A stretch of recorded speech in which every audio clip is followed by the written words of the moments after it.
ada apa istilahnya sejarah layang-layang. Tapi kalau sejarah layang cuma yang bisa saya paparkan dan cuma sebatas kemampuan masyarakatnya yang saya tahu. Terus dari sejarah pengalaman kemarin lalu dari orang tua mungkin adalah atau kepada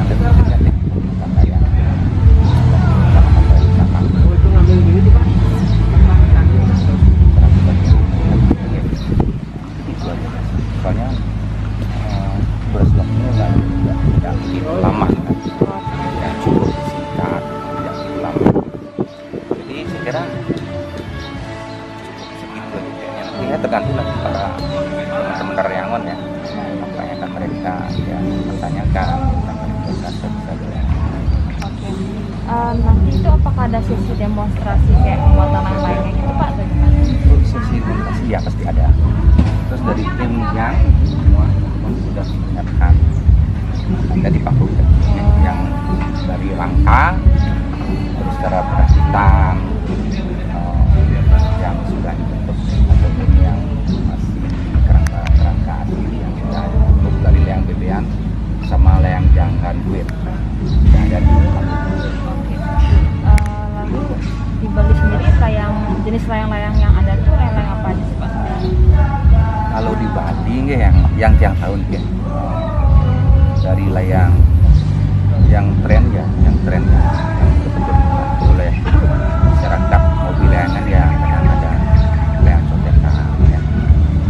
Terus sekarang yang kemarin lagi ini yang layang cukup untuk tradisionalnya bebean, janggan, wir, terus ini apa namanya kreasi ya, itu aja yang paling cenderung diminati oleh masyarakat Bali. Lalu Pak, selama ini Bapak melihat atau mengamati bagaimana sih minat masyarakat Bali khususnya dan pasar terhadap layang-layang ini? Menurut pengamatannya dari tahun ke tahun sangat mengalami kemajuan yang besar. Artinya setiap generasi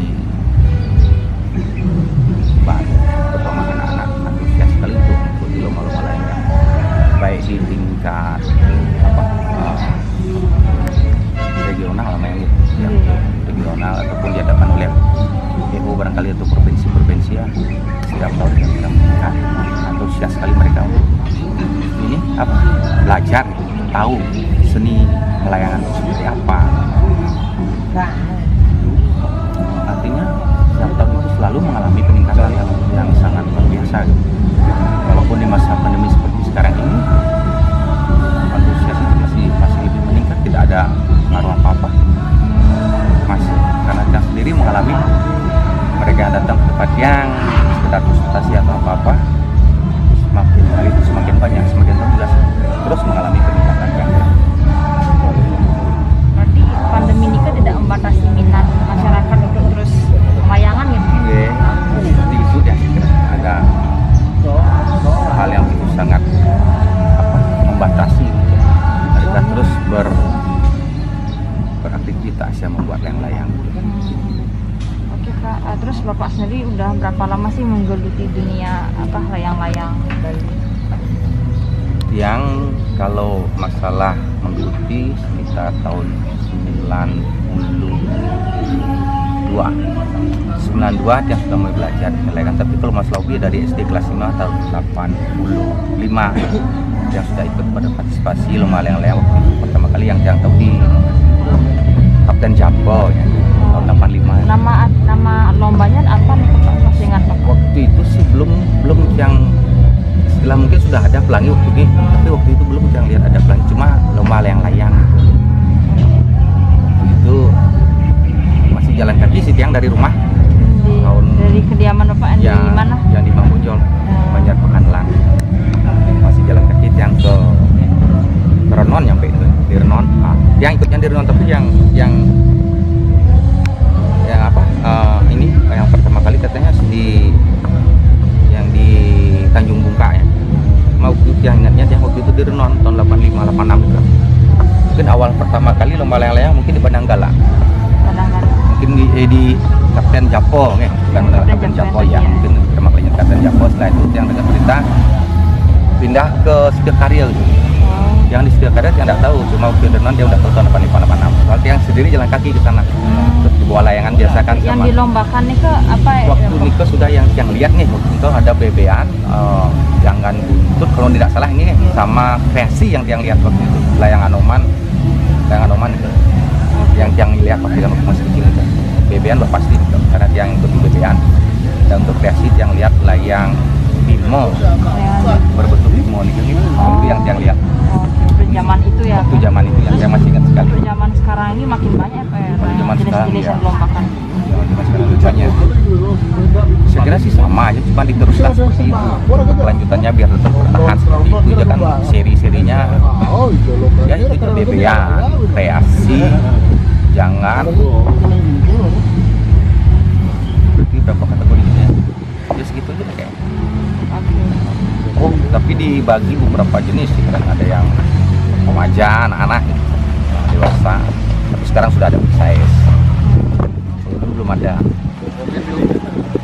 Jadi sama ini Pak, Pak di Tuhan yang Maha Esa. yang di Glogor ini. Pak Dokta pada zaman kakek. Lalu Pak, selain itu Bapak kayak ada punya sanggar itu nggak, atau sanggar layang-layang atau gimana? Kalau sangat tidak. Awalnya semua tidak. Tapi untuk sekarang ini Tidak juga, cuma tapi menerima konsultasi gitu Pak.